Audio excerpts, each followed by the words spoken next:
Saan ba tama to? Uy, hindi naman na tayo naglalaro. Happy! Uy! Papa! Ala! Huwag mo tanggalin! Pumis lang mo. Doon sa tawid!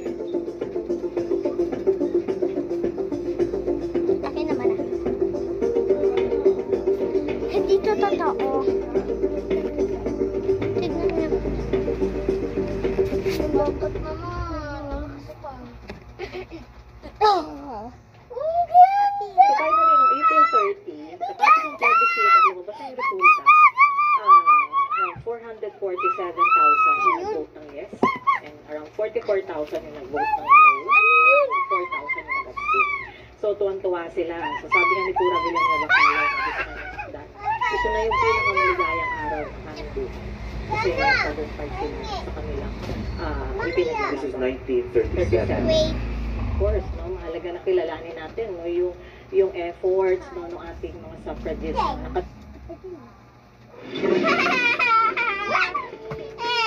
Takaw disgrasya dahil halos tumagilid ka ang isang poste ng kuryente sa Cabanatuan. Idinulugyan sa inyong Kapuso Action Man.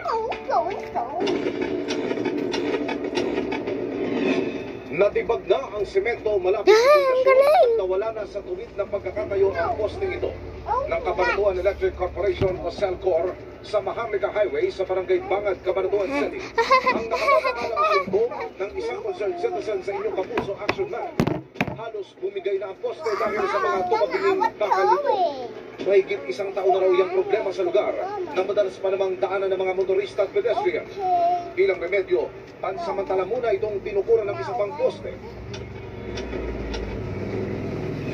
Dumulog ang inyong Kapuso Action Man sa Cabanatuan Electric Corporation.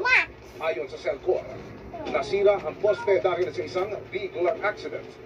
Naapektuhan daw ng mainit na panahon nitong Abril at Mayo ang pagtatakda ng schedule para mapalitan ng poste. Mas kinailangan din daw nilang tutukan na makapagsagawa ng maintenance activities para mabawasan ang power interruption sa kanilang nasasakupan. Makaraan ang pagkaantala na palitan ang poste nitong 24 ng Hulyo. Mission accomplished tayo mga kapuso. Para sa inyong mga sumbong, pwedeng mag-message sa Kapuso Action Man Facebook page o magtungo sa GMA Action Center sa GMA Network Drive, Corner Samar Avenue, Diliman, Quezon City. Dahil sa magreklamo mga kapuso o kanuriyan, tiyak, may katapat na aksyon sa inyo.